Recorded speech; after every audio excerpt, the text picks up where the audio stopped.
지난주에 우리는 로마서 12장 1절과 2절 말씀을 통해서 순교적 신앙에 대해서 함께 묵상을 한 바가 있습니다. 너희 몸을 하나님이 기뻐하시는 거룩한 산 제물로 드리라. 이는 너희가 드릴 영적 예배니라. 이 말씀을 로마 교회 성도들로 하여금 순수한 신앙을 지키기 위해서 그들이 안팎으로 받는 그 겪고 있는 핍박으로 인해 죽음을 맞게 된다면 그 순교도 차라리 하나님 앞에 드릴 우리들의 영적 예배가 된다. 이렇게 말을 했습니다. 따라서 순교적 신앙을 가지고 사는 사람이라면 마땅히 이 세대를 본받지 말고 오직 마음으로 새롭게 함으로 변화를 받아 하나님의 선하시고 온전하시고 선하시고 온전하신 뜻이 무엇인지 분별하며 살아야 한다 하는 것이 로마서 12장 2절의 말씀이었죠. 이에서 사도는 이제 교회 안에 더불어 살아가는 성도들의 삶에 대해서 설명을 합니다. 우리는 지금 성경을 함께 묵상을 해가면서 그냥 단순히 오늘의 현실에 이 말씀을 비추는 것이 아니라 성경이 가지고 있는 배경과 또 그때 그 신앙인들의 영성, 오늘 우리의 영성을 같이 함께 묵상을 하면서 우리의 나아갈 길을 지금 우리가 함께 찾아가고 있는 것입니다. 교회를 한 몸으로 비유하는 설명은 사도 바울의 독특한 교회론입니다. 여러분 이 말 그냥 흘리지 마시기 바랍니다. 이 교회를 한 몸, 바디, 우리 몸의 바디로 보는 것은 우리는 그냥 성경이니까 그냥 성경이 그렇게 말한다고 얘기했지만 물론 영감받은 바울에 의해서 하나님이 바울 통해서 이렇게 이제 깨우침을 주는 것이라고 말할 수 있겠지만 어떻든 간에 이 교회에 대한 한 몸이라는 인식과 해석은 사도 바울에게 있는 독특한 교회론입니다. 사도는 이 고린도전서 12장에서도 교회를 설명할 때에 교회는 성령 안에서 한 몸을 이룬 공동체, 커뮤니티 혹은 유기체, 오가니즘이라고 설명을 했습니다. 교회는 여러 가지 은사를 가진 지체들로 구성되어 하나를 이룬 유기체이지요. 따라서 한 교회를 이루고 있는 성도들은 서로가 남이 아니라 한 몸의 지체임을 깨닫고 그 안에서 더불어 살아가는 법을 배우고 그 하나됨을 이루어가는 것이 성경이 말하는 신앙인들의 삶인 것입니다. 신앙생활은 혼자 하는 게 아니죠.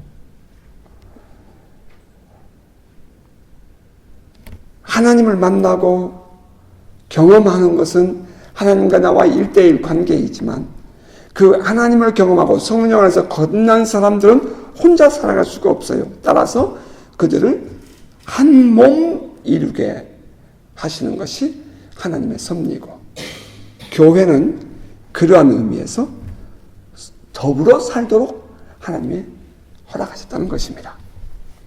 이것이 에클레시아, 교회라는 단어가 가지고 있는 의미입니다. 에클레시아라는 말은 두 개의 단어가 합성된 것인데 에크 플러스 칼레오 두 개의 단어가 하나됨을 이룬 명사형입니다. 에크라는 것은 out of 영어에, 칼레오라는 것은 call 그런 뜻입니다. 그러니까 세상으로부터 불림을 받은 나온 사람들이라는 뜻이에요. 따라서 교회는 본질적으로 세상과 분리되어 세상과 세퍼레이트된 삶을 사는 공동체라는 것입니다. 이것이 교회의 근본적인 뿌리예요. 카몬 크리스찬과 스피리추얼 크리스찬 구분되어야 되죠. 성령으로 거듭난 스피리추얼 크리스찬들이 모여 있는 곳이 에클레시아 교회예요. 그 교회 안에는 여러 가지 다른 은사를 가진 사람들이 있습니다. 고린도 교회 안에 나타난 은사들은 매우 다양했잖아요. 사도가 고린도 교회에 보낸 편지에 보면 사도는 지혜의 말씀, 지식의 말씀, 믿음, 병 고치는 은사, 능력을 행함, 예언, 영을 분별함, 각종 방언을 말함, 또 방언을 통역함, 그 외 플러스 사랑이라는 은사를 사도가 고린도전서에서 얘기했습니다. 그런데 그 모든 은사들이 한 성령께서 나누어 주신 것이다 라고 했다는 거예요. 여러분, 우리 고린도전서 12장 한번 펴보시겠습니까? 고린도전서 12장입니다.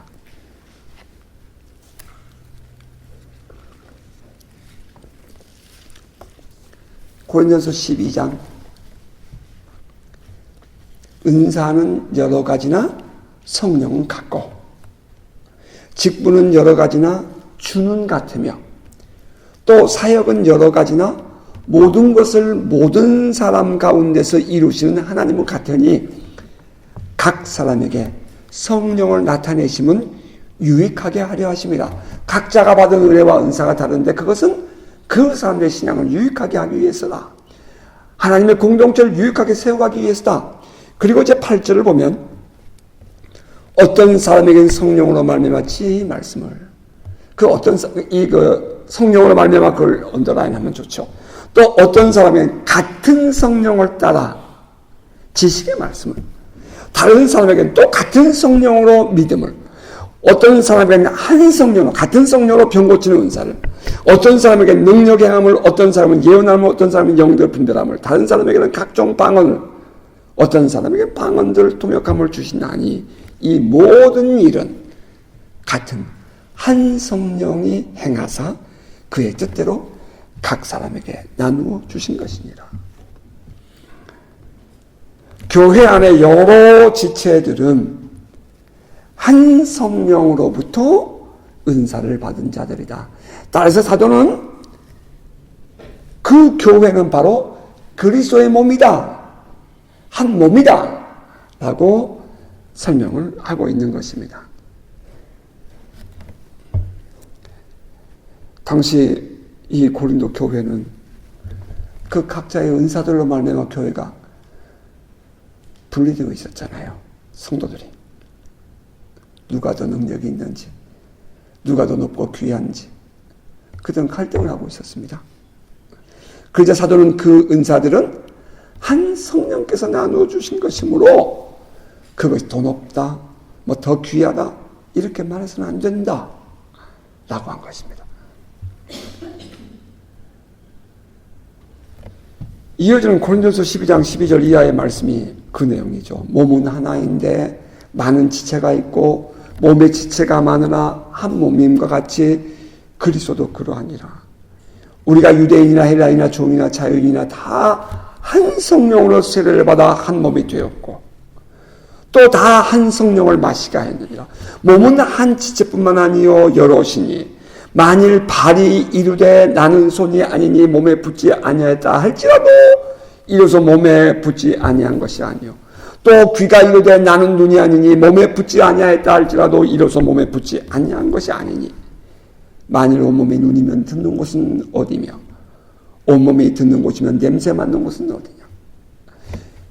예를 들어서 우리의 손에 다쳐서 아프다, 혹은 귀가 병들어서 아프다, 앞이 눈이 안 좋아서 앞이 안 보인다. 그렇다고 이것이 지체가 아닌 것이 아니라는 거예요. 이것이 한 몸을 이루고 있는 한 공동체, 한 몸이라는 거죠. 한 지체라는 거예요. 이어져 18절 이하의 말씀은 그러나 이제 하나님이 그 원하시는 대로 지체를 각각 몸에 두셨으니 누가? 하나님이. 만일 다 한 지체뿐이면 몸은 어디냐? 이제 지체는 많으나 몸은 하나라. 눈이 손도로 내가 너를 쓸 데가 없다 하거나 또한 머리가 발도로 내가 너를 쓸 데 없다 하지 못하니라. 그뿐 아니라 더 약하게 보이는 몸의 지체가 도리어 요긴하고 우리가 몸에 덜 귀히 여기는 그것들을 더욱 귀한 것들로 입혀주며 우리의 아름답지 못한 지체는 더욱 아름다운 것을 얻느니라. 그런즉 우리의 아름다운 지체는 그럴 필요가 없느니라. 오직 하나님의 몸을 거룩게 하여 고르게 하여 부족한 지체의 귀중함을 더하사 몸 가운데서 분쟁이 없고 오직 여러 지체가 서로 같이 돌보게 하셨느니라. 만일 한 지체가 고통을 받으면 모든 지체가 함께 고통을 받고 한 지체가 영광을 얻으면 모든 지체가 함께 즐거워하느니라. 너희는 고린도서 12장 27절입니다. 너희는 그리스도의 몸이요 지체의 각 부분이라. 사도가 고린도 교회 성도들에게 이러한 그리스도의 몸이라는 교회론을 주장하는 데에는 이유가 있었습니다. 이 교회는 성도들 간의 시기질투란 분쟁이 일어나고 있었거든요. 그럴 때 은사주의자들이 일어나고요. 또 그에 반대해서 전멸함 대표이지만 성경만을 주장하는 사람들이 생긴다는 겁니다. 그 내용이 전제되는 것이 바로 고린도서 1장 저 앞부분에 가서 그 내용이 들어있어요. 형제들아, 내가 우리 주 예수 그리스도의 이름은 너희를 권하노니 모두가 같은 말을 하고 너희 가운데 분쟁이 없이 같은 마음과 같은 뜻으로 온전히 합하라. 지금 그들 가운데 분쟁이 있고 마음이 갈라지고 있다는 거예요. 내 형제들아, 클로의 지편으로 너희에게 대한 말이 내게 들리니, 클로의 사람의 그 가정의 그 식구들에 의해서 나에게 지금 고린도 교회에 얘기가 들려온다 이 말이에요. 에베소에 있을 때에 곧 너희 가운데 분쟁이 있다는 것이라. 내가 이것을 말하거니와 너희가 각각 이르되 나는 바울에게, 나는 아볼로에게, 나는 게바에게, 나는 그리스도에게 속한 자다, 이렇게 한다는 것입니다. 언제나 그렇듯 어느 한쪽에서 욕심을 부리면 다른 쪽이 반발을 하고 사이가 갈라지는 것이 일반입니다. 어느 누군가가 자기의 세력을 구축하고자 해서 다른 사람에게 영향력을 주면 그 공동체는 병이 드는 거죠. 그래서 사도는 우리는 모두 한 몸을 이룬 공동체, 그것도 성령으로 말미암는 그리스도의 몸을 이룬 공동체라고 말한 것입니다. 그 공동체가 아프고 병들면 성령을 거스르는 거죠. 결국은 그런 뜻이죠. 결국은 나의 아픔이 아니라 교회의 아픔이요 그리스도의 아픔이라는 것을 전제하는 것입니다. 교회는 성령께서 나눠주신 은사를 가진 성도들로 구성된 영적 공동체요, 거듭난 사람들의 유기체요, 오거나이제이션, 오가니즘입니다. 이것이 사도 바울이 신약 성경을 통해서 우리에게 강조하는 교회론이랍니다. 자, 이것을 망각하면 교회는 건강한 교회가 될 수가 없고요. 이제 원수들에게 노출되어서 영적으로 공격을 받음으로 세상에서 무능력한 공동체, 교회가 되고 마는 것입니다.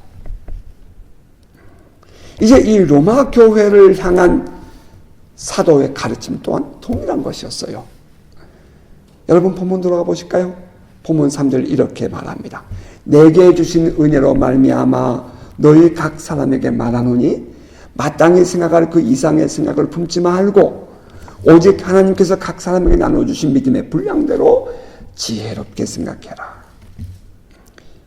이 말씀을 보면 로마 교회 안에는 마땅히 생각할 그 이상의 생각을 품은 자들이 있거나 혹은 앞으로도 그 마땅히 생각해야 할 것을, 그 이상을 품은 자들이 일어날 수 있다 하는 것을 전제하고 말하는 것입니다. 그러므로 너희는 오직 하나님께서 각 사람에게 나눠주신 믿음의 분량대로 지혜롭게 생각하라, 이렇게 말합니다. 지혜롭게 생각하는 것이 뭐죠? 하나님의 생각을 갖는 거죠. 하나님의 관점을 갖는 겁니다. 하나님이 어떻게 교회를 보냐는 거예요. 하나님께서 우리 교회를 어떻게 보냐는 말이에요. 우리들의 생각이 아니라 하나님께서 어떻게 보느냐 이 말입니다. 하나님께서 각 사람에게 나눠주신 믿음의 분량대로 나타나는 것이 뭐라고요? 그것을 사도는 하나님 나눠주신 은사, 기프트라고 설명했습니다.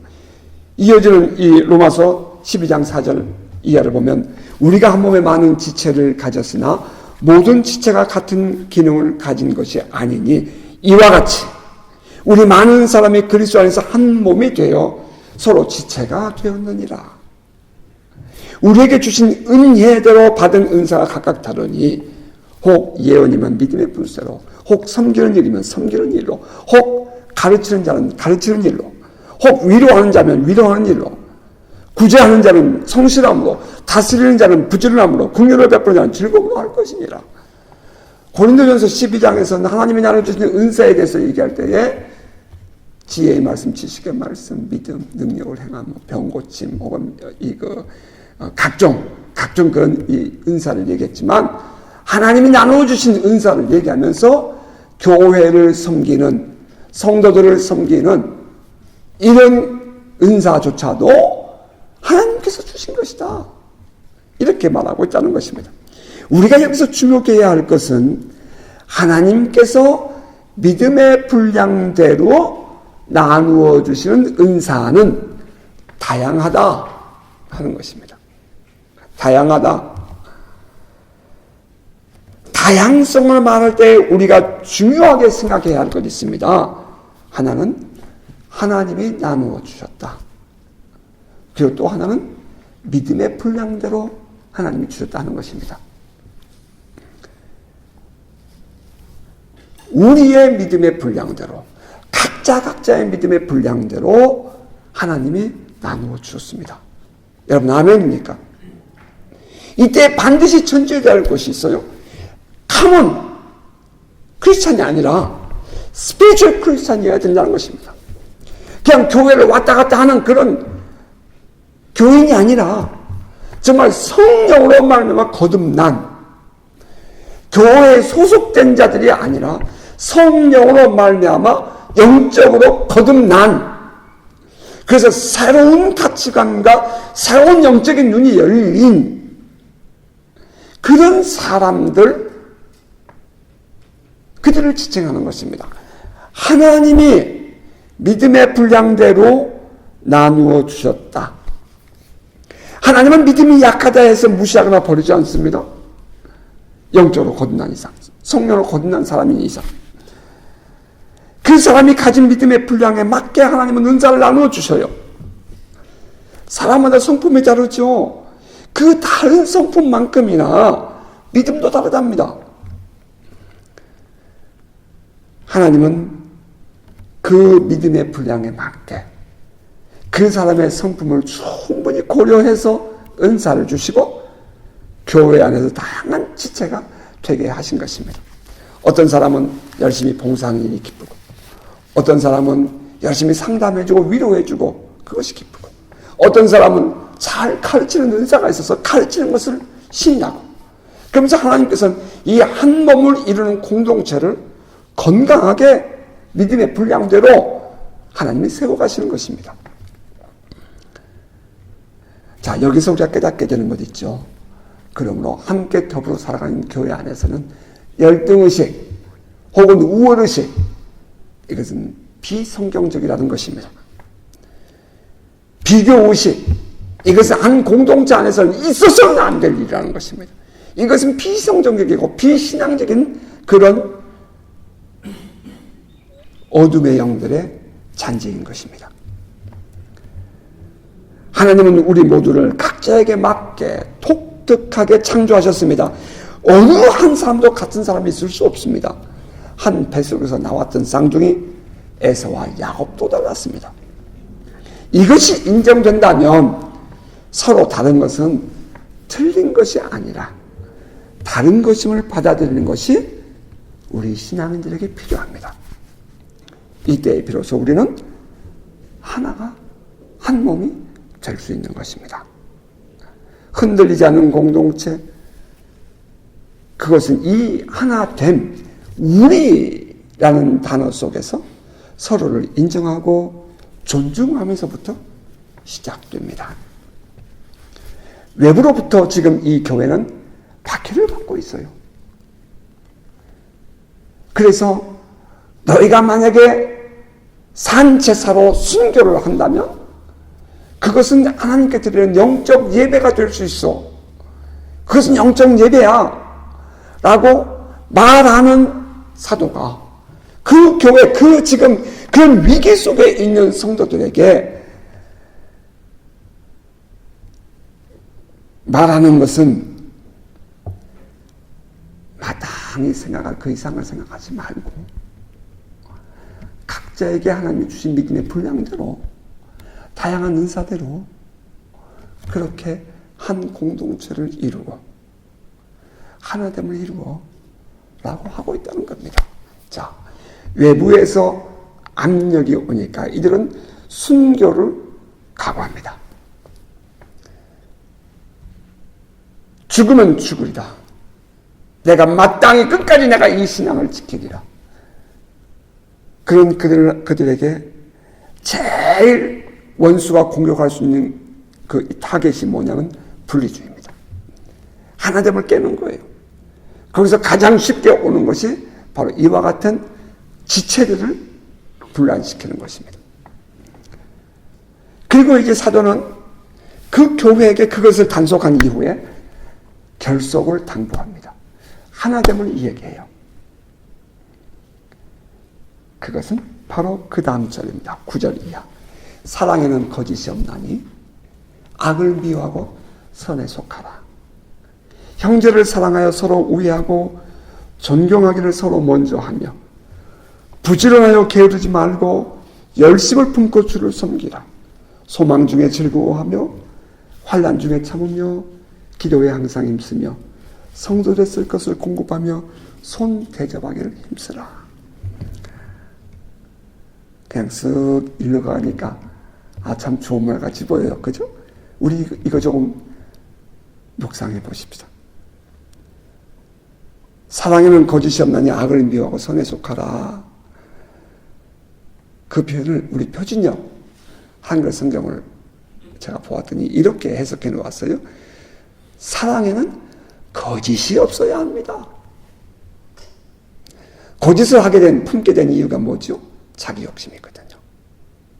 거짓을 품게 된 이유가 뭐예요? 자기의 어떤 그 자기라는 중심을 갖게 되기 때문에 거짓을 하는 것이거든요. 그 자기를 버리지 않고선 사랑은 이루어질 수 없잖아요. 사랑에는 거짓이 없다. 악을 미워하고 선한 것을 굳게 잡으라. 사도의 가르침이에요. 그렇으면 사랑은 순전해야 하고 거짓이 없어야 돼요. 사랑은 오래 참고 사랑은 온유하며 시기하지 아니하며 사랑은 자랑하지 아니하며 교만하지 아니하며 무례히 행하지 아니하며 자기의 유익을 구하지 아니하며 성내지 아니하며 악한 것을 생각하지 아니하며 불의를 기뻐하지 아니하며 진리와 함께 기뻐하고 모든 것을 참으며 모든 것을 믿으며 모든 것을 바라며 모든 것을 견디느니라. 여러분의 부부는 어떻습니까? 여러분이 살고 있는 여러분의 삶의 환경에서 여러분의 사랑을 어떻게 실천하고 있습니까? 오늘 우리 교회 이 한 공동체는 어떻게 살아가고 있습니까? 이것을 이 고린도서 13장 4절 이하 7절의 말씀을 사도는 이 로마서에서 한마디로 딱 이렇게 표현했어요. 악한 것을 미워하고 선한 것을 굳게 잡으라. 자, 이어지는 또 사도의 가르침이 이렇습니다. 형제를 사랑하여 서로 우애하고 존경하기를 서로 먼저 하며. 표준역도 봤죠? 육친의 사랑으로. 이것을 다시 말하면 가족의, 형제의 사랑으로 서로 다정하게 대하며 존경하기를 서로 먼저 하십시오라고 해석을 해놨더라고요. 성도 서로가 서로를 대할 때에 다른 사람을 대하듯이 다 나를 감추어 놓고 그렇게 대하면 안 된다는 거죠. 마치 한 형제처럼 서로를 여기고 서로를 다정하게 대하라 이 말입니다. 같이 신앙생활을 하는 성도가 잘 되면 이것이 얼마나 기쁘고 즐겁습니까? 그 성도가 떠나면 얼마나 가슴이 아파요. 아버지 입장에서라면 말이죠.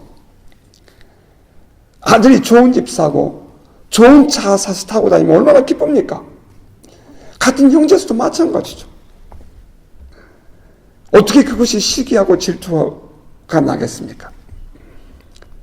어느 누가 아프다 하면 내가 아픈 것 같고 어느 누가 잘 됐다 하면 내가 잘 된 것처럼 기쁜 것, 이것이 한 가족의 마음 아니겠습니까? 성도 상호간에 서로 사랑하고 서로 존경하는 것도 마찬가지입니다. 이러한 한 가족의 마음이면 얼마든지 가능한 것이 사랑이고 존경하는 마음입니다. 형제를 사랑하여 서로 우애하고 존경하기를 서로 먼저 하는 우리 모두가 될 수 있기를 바랍니다. 이어지는 또 말씀이 이렇죠. 부지런하여 게으르지 말고 열심을 품고 주를 섬기라. 이 말도 표준역은 이렇게 설명했더라고요. 열심을 내서 부지런히 일하며, 뒷부분이 중요해요. 성령으로 뜨거워진 마음을 가지고 주님을 섬기십시오. 이렇게 해석했어요. NIV 성경에는 그 열심을 품고 주를 섬기다 그 말을 keep your spiritual fervor라고 되어 있어요. 영적인 열정을 유지하며 주님을 섬겨라. 이렇게 되어 있더라고요. 교회 안에 하나됨을 말하는 사도가 갑자기 주를 섬기는 이야기를 해요. 그것은 교회는, 우리 교회가 늘 강조하는 거죠. 교회는 주님을 섬기는 목적을 가진 공동체라는 것을 잊어서는 안 된다는 것입니다. 성도들 간에 서로 상하고 위로하고 교제하고 정비하고 다 좋아. 그런데 만약에 그것이 인간적인 모임으로 끝나버리고 주를 섬기는 데 열심을 갖지 못한다면 그건 아무 소용이 없다는 거죠.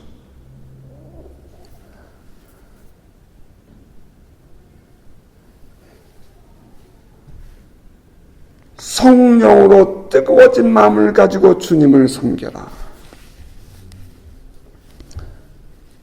저는 아주 이 말씀을 묵상하고 또 묵상하면서 자신을 돌아보고 회개하고 또 부끄럽고 밤새껏 기도하면서 자는 둥 마는 둥 간밤을 설쳤습니다. 주님을 섬기고 예배하는 공동의 목표와 목적을 가질 때에 교회의 존재 가치는 분명해집니다. 교회는 주님을 섬기는 공동체예요. 주님을 예배하는 것이 첫 번째 목표요, 목적입니다.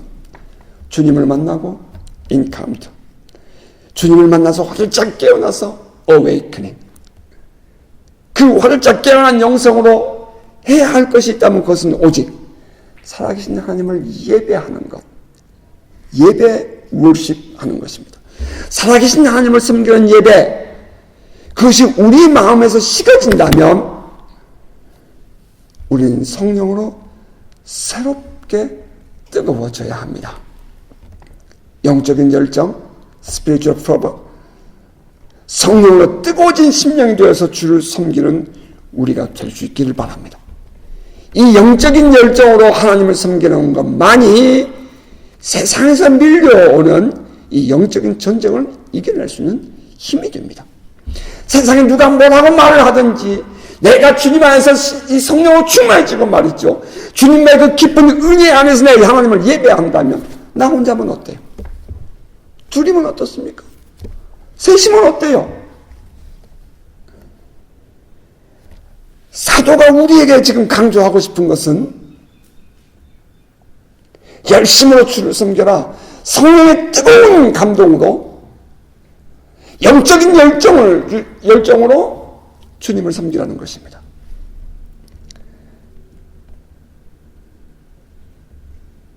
안에서 빛이 나오면 어둠은 물러가죠. 안에서 힘이 솟아오르면 지치고 무능력해진 이 어둠의 영향력들을 쫓겨낼 것입니다. 여러분, 뉴질랜드에 구름이 낮아요. 낮고 긴 흰 구름의 나라, 이 아오테아라와 뉴질랜드의 하늘을 보면 구름이 낮습니다. 모든 사람들이 공통으로 하는 얘기예요. 호주에 가면 구름이 높습니다. 왜 그럴까요? 이 땅에서 올라오는 대지열이 뉴질랜드는 낮기 때문에, 작기 때문입니다. 저 대륙에 가면 땅에서 올라오는 열기가 구름을 밀어냅니다. 그래서 구름이 높습니다. 그런데 뉴질랜드는 섬이에요. 양쪽이 몽땅 다 사면이 바다입니다. 그래서 여기서 바람이 불기 때문에 이 섬이 달구어지기 전에 땅이 식어버립니다. 따라서 여기서 올라오는 대기열이 약하기 때문에 구름이 무거워서 내려옵니다. 우리 안에 성령이 충만하고 하나님의 은혜가 더 충만해지게 되면 우린 세상에서 밀려오는 어떠한 힘도 이겨낼 수 있습니다. 문제는 다른 데 있지 않고 우리 안에 성령 충만을 회복하는 것입니다. 우리 안에 기도를 회복하고 우리 안에 찬양을 회복하고 우리 안에 예배를 회복하는 것입니다. 여기에 교회의 생명이 달려있는 것입니다. 성령 충만하여 열심으로 주를 섬기던 그 감격이 회복되기를 주의 이름으로 축복합니다. 그리고 이제 보면 또 이어집니다. 소망 중에 즐거워하며 환난 중에 참으며 기도에 항상 힘쓰며 라고 했어요. 이 말씀 그냥 쓰기를 가면 소망 중에 즐거워하며 환난 중에 참으며 기도에 항상 힘쓰며, 이거 매우 평범한 얘기예요. 그런데 이 말이 가지고 있는 뒤에 암시되어 있는 것이 무엇인지를 알면 우리는 이 말이 남달리 느껴지는 것입니다. 지금 로마교회가 어떤 환경이에요? 이 편지를 받아보는 로마교회는 어떤 환경이에요? 순교를 각오한 신앙이란 말이에요. 이게 마지막 끝나버리면 죽음으로 끝나는 거예요. 이게 모든 것이 끝나버리는 그런 상황이라고요. 마지막이라고요. 이제 끝에 왔어요. 벼랑 끝에 왔어요. 그 벼랑 끝에서 소망이 어디 있어요? 그 환란을 이겨낼 수가 없는데 어떻게 견디란 말이에요. 따라서 사도는 로마교회를 향해서 소망 중에 즐거워해라 라고 얘기해요. 소망이 없는데요? 있죠. 그래요. 사면이 다 막혀 있어도 한 곳 있잖아요. 열려있는 곳. 하나님. 결코 즐겁지 않은 상황이었습니다. 불안하고 불확실한 상황. 그 속에서 성도들이 가질 수 있는 소망이 무엇일까요? 하나님이 지금 우리와 함께 계신다는 것입니다. 여러분 아멘입니까? 하나님이 우리에게 반드시 좋은 것 주실 것이라는 것입니다. 하나님은 이 모든 것을 합력해서 선을 이루십니다. 하나님이 하시면 불가능한 것이 어디 있어요? 아브라함을 부르시고 말이에요.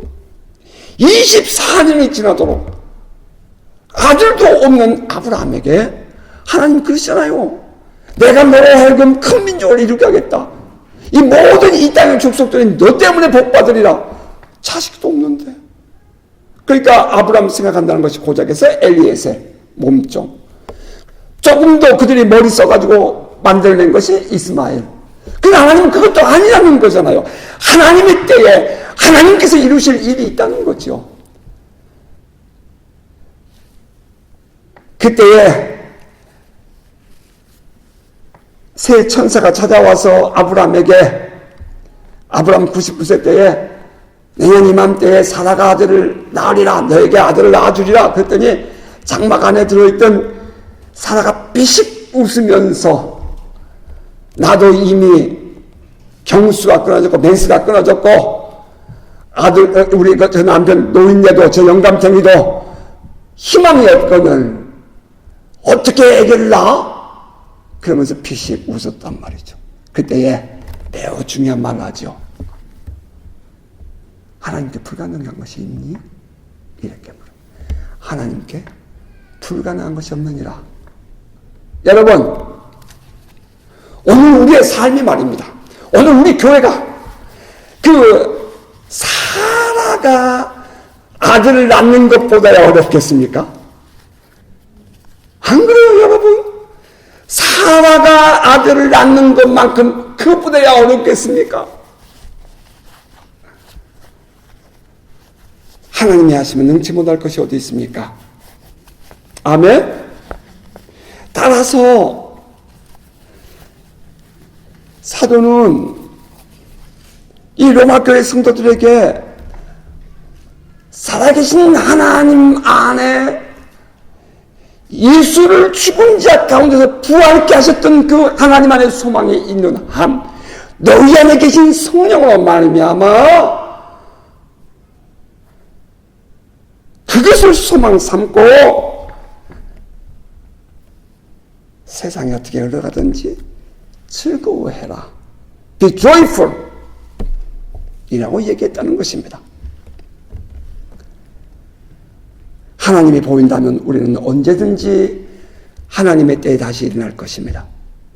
당신의 아들을 십자가에 내주시고 우리의 죄를 용서하시고 우리를 당신의 아들로 삼아주신 그 하나님에 믿어지기 때문에 우리는 결코 포기하지 않을 것입니다.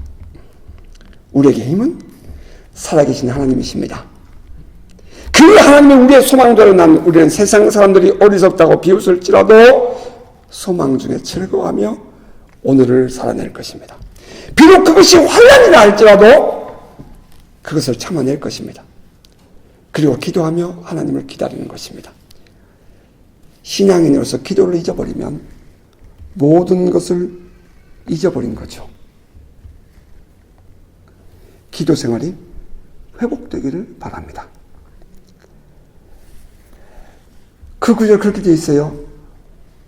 소망 중에 즐거워하며 환난을 참으며 참다는 말이 뭐예요?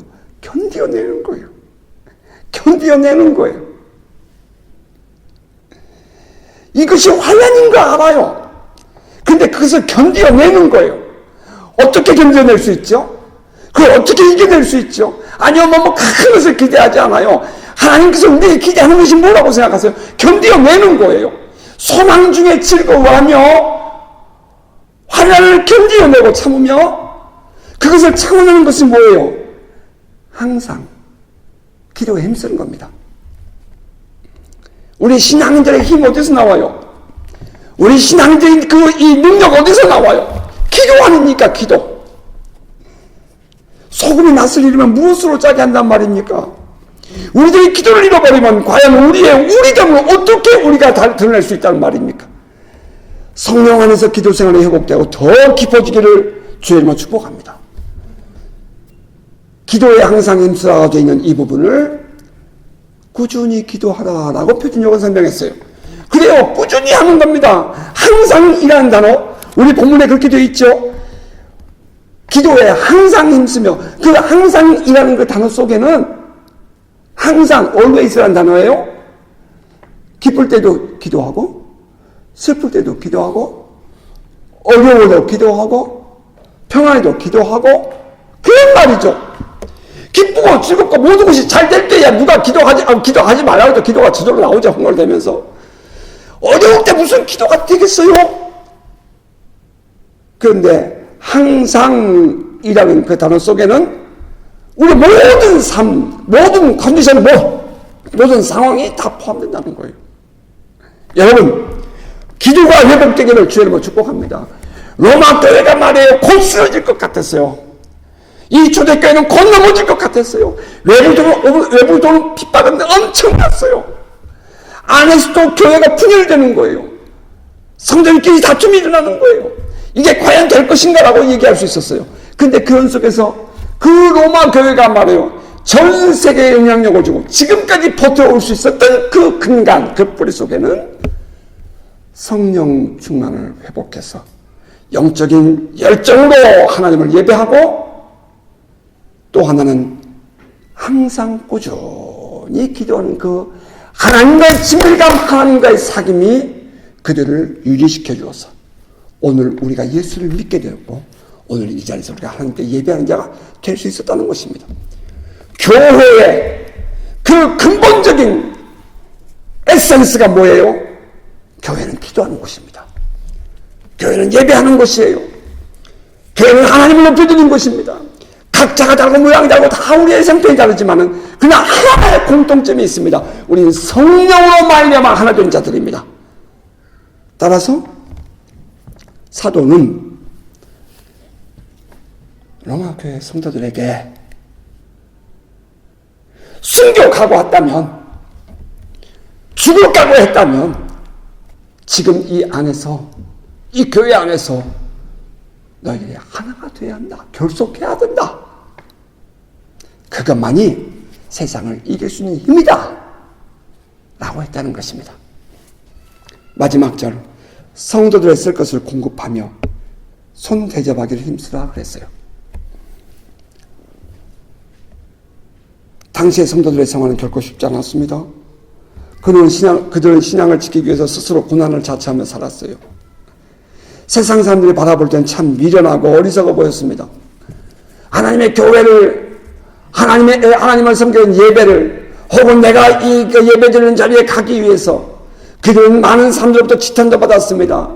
많은 사람들에게 눈을 피해서 그들은 하나님께 나아가야 했습니다. 사람들은 비웃었습니다. 어리석다고 했습니다. 정치적으로, 사회적으로, 경제적으로 그들은 어려움을 겪었습니다. 그렇게 살지 않아도 되는데 왜 그렇게 사냐고 사람들은 말했습니다. 하지만 그들은 하나님을 섬기는 것을 세상의 그 무엇과 바꿀 수 없다는 결단으로 믿음을 지켜왔습니다. 그로 말미암아 그들에게 돌아온 것은 세상적으로 넉넉하고 풍요로움을 누리는 삶이 아니었습니다. 오히려 긴장되고 결핍된 상황이었습니다. 불편한 삶이었습니다. 따라서 사도는 성도들에게 서로를 돌아보고 실제로 나누는 삶을 살 것을 권면합니다. 또 아울러서 초대 교회에는 이렇게 돌아다니는 전도자들이 있었잖아요. 복음 전도자들. 마태복음의 60년대 중반에 기록이 되거든요. 마태복음 10장에 보면은 예수께서 두 제자들을 묶어서 보내면서 너희는 먹을 것 가져가지 마라. 가는 곳마다 너희가 그 집에 가서 평안을 빌어라. 그래서 그들이 너희를 받아들이면 너희들 그 집에 가서 축복하고 그 집에 가서 머물러라. 이렇게 얘기를 해요. 이 말 뒤의 배경은 예수님의 입을 빌려서 베드로가, 당시 초대교회 성도들이죠, 그들에게 이미 예수 믿는 사람들이 곳곳에 있을 터이니 그들에게서 복음을 전하고, 그들이 너희와 함께 이 영을 통하는, 그리스도인의 영을 통하는 신앙이라면 그 집에 가서 머물며 그들과 함께 있으면서 복음을 전해라. 그런 뜻인 것입니다. 지금 사도가 손 대접하기를 힘쓰라 이렇게 얘기했는데, 이것은 무조건 우리가 손님을 대접하는 그런 뜻이 아니라 당시에 로마 교회가 힘들고 어려웠잖아요. 그럼에도 불구하고 외부에서 각 지역에서 흩어져 있는 사람들이, 복음 신앙인들이 교회에 찾아오거든. 그들을 대접하는 것을 힘들어하지 말고 기쁨으로 너희 자신을 오픈하고 그들을 맞아 주어라. 그런 말인 것입니다. 자기들만을 고집하지 말고 신앙 안에서 찾아온 다른 신앙인들을 향해서 한 마음을 가지고 사랑하고 섬기며 나눔을 실천하라 하는 것입니다. 이러한 교회가 될 때에 이 교회는 살아있는 공동체가 될 수 있고 생기가 돌고 기쁨과 즐거움이 있는 교회가 될 수 있는 것입니다. 자, 말씀을 맺겠습니다. 사도가 성경 본문을 통해서 오늘 우리에게 하고자 하신 말씀은 무엇일까요? 그것은 교회는 한 몸이니 성도는 서로 다양성을 인정하고 하나됨을 이루라는 것입니다. 그 하나됨을 이루기 위해서 첫째는 하나님이 주신 은사의 다양함을 인정하라는 것입니다. 우리는 모두 각자에게 주어진 은사대로 최선을 다하여 서로를 인정해야 합니다. 둘째는 서로에게 신실한 사랑을 지켜야 합니다. 그 사랑을 지키기 위해서 악한 것을 미워하고 선한 것을 추구해야 합니다. 셋째는 성도 상호간에 서로 사랑을 실천해야 합니다. 서로 다정하게 지내고 서로 먼저 존경하고 또 그를 받아주어야 합니다. 그리고 넷째는 주님을 섬김에 있어서 부지런하고 영적인 열심, 성령 충만을 회복하고 뜨거운 영성으로 예배를 드려야 됩니다. 그리고 다섯째는 소망 중에 즐거워하고 환난 중에 참으며 기도에 항상 힘쓰는 자가 되는 것입니다. 하나님과의 친밀감이 유지될 때에 우리는 세상을 이겨내는 힘을 계속 공급받을 수 있습니다. 하나님의 마음을 잃고 하나님의 마음을 알고 살아계신 하나님께 소망을 두며 믿음으로 이겨내고 꾸준히 기도하여 주님의 때를 기다리는 복된 성도가 되시기 바랍니다. 그리고 마지막으로 신앙이 좋다는 것은 수직적인 하나님과의 관계뿐 아니라 수평적인 관계도 좋은 것을 말합니다. 우리라는 공동체 안에서 평등케 하시는 하나님의 은혜를 누리는 방법은 서로의 필요를 채워주고 나눔과 섬김의 기쁨을 하는 공동체가 되는 것입니다. 누구든지 이 공동체 안에 들어오게 되면 그를 대접하고 섬기는 일에 열심을 하고 마음을 열고 받아들이고 대화를 하고 섬겨줄 때에 교회는 다시 살아나는 것이고 공동체는 다시 생기를 얻는 것이고 그리고 끝까지 이 믿음, 이 영성을 유지하며 하나님이 찾으시는 교회를 이루어갈 수 있게 되는 것입니다. 우리 환경이 어렵기 때문에 포기하는 것이 아니라 어려울 때일수록 더욱 하나됨을 이루고 주님을 파고들어서 결국에는 하나님께 영광을 돌리고 승리의 기쁨을 누리는 복된 성도 되도록 우리 이렇게 살아가는 저와 여러분 되시기를 주의 이름으로 축복합니다. 아멘.